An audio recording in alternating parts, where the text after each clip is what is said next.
What's up guys, welcome to Mixtalk Mondays again. Sorry my voice might sound a little sick, my allergies are killing me. It's that time of the year again. But today I want to bring you guys a really cool, it's an effect that a lot of mix engineers do. You'll hear it in a lot of pop songs. It's also in hip hop every now and then. But it's that kind of reverse reverb, intro to a verse kind of sound, like the kind of whooshing sound that you get when an artist is about to sing, or like the hook is coming up, or just the first verse of the song or something like that. It's a slightly more advanced technique, but anybody could really do it. It's just a matter of how long it's going to take you to do it. But I'm going to do my best to explain it to you. I'm going to show you guys on the screen. And if you have any questions, just let me know as usual. So let's hop on the screen right now and I'll show you.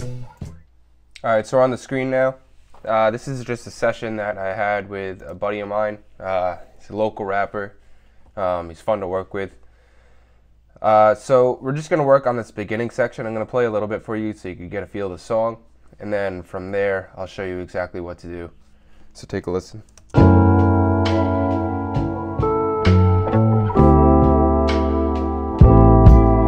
Be the ill rapper, still dapper, drill master, I'll kill a motherfucker if I still have to after you. I'm passing through, pass a brute and pop the cat, cop a dat from Papa Dot, soaking in the aftermath. Alright, so you get a little idea of the style of the song. It's kind of like laid back, kind of jazzy hip hop. So the first thing that you want to do is you want to take this intro line that he's got. I'll be the ill rapper. I'll be the ill rapper. You can just cut it off right there, make a splice, then make a copy of it and drag it over a couple bars. So now, if you listen, you have just I'll be the ill rapper right there, not in place of the beat, obviously. So we're actually going to mute the instrumental, all of that for now, just so we could work on the vocal part alone. So the first thing that we want to do is you're going to want to do some destructive reverb, or if you're using Pro Tools, you could go up to the audio suite. You're actually going to render this completely on the track, so you got to make sure that you set the reverb in the right way. For this example, I'm going to just strictly use stock plugins. Really, this is the only plugin you need, but first of all, make sure that you have your audition path set up so you could hear what it sounds like when you hit that. Now, what you're going to be doing is creating a long tail. So when you are going to render it, don't just click on the clip itself. Drag a little bit, like a few more bars after that. So you'll have a long tail, you'll have more to work with. So I like, just for this example, I'm probably just going to use church, and then I'll just drown it out with a lot of decay. So 6.6 seconds of decay is a pretty long time, because once you have that rendered onto this track, you're not going to be able to change it, and you could always cut away some reverb. You can't add more unless you open up the reverb plugin again, but then you're doubling up on the reverb. Now, the whole process of this is you create the reverb and then you reverse it. You can see right here there actually is a button in Pro Tools for doing this exact effect, but I like doing it manually because I get a little more control over it. So just highlight what you're trying to send the reverb onto, take an audition, and once you get it right, you can just hit render. I'll be the ill rapper. So that sounds good to me. So I'm going to hit render. I'm going to close out of this. So now you can see right here, it has that reverb built onto it. I'll be the ill rapper. With a pretty long tail. So now, the next thing you're going to want to do is just simply reverse it. In Pro Tools, it's under the other tab, all the way down at the bottom. Reverse.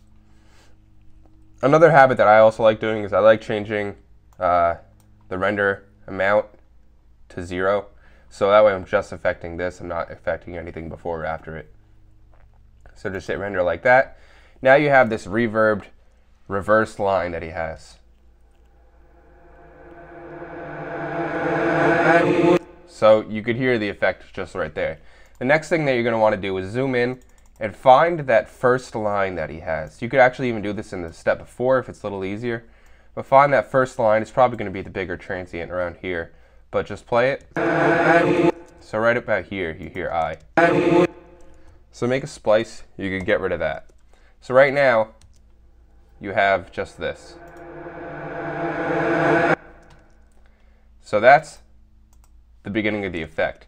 Next, you want to just drag it up. You could also put this on a separate track, so that way you can get a little more fluidity out of it and kind of make it seamless. But for the sake of time, I'm going to keep it on this track.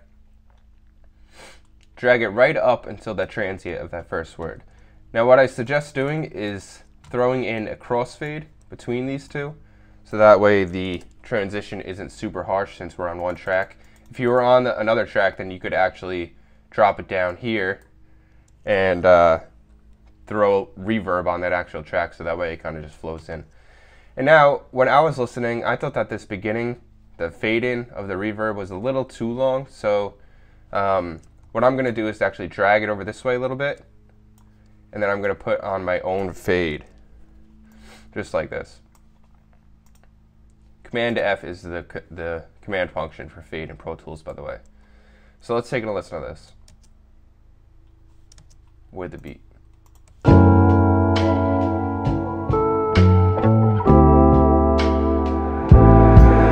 be the ill rapper, still dapper, drill master out.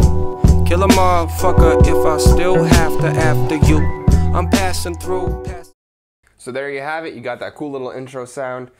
Feel free to be creative with it. You could even throw it onto snare drums, kick drums. You could do basically anything, really.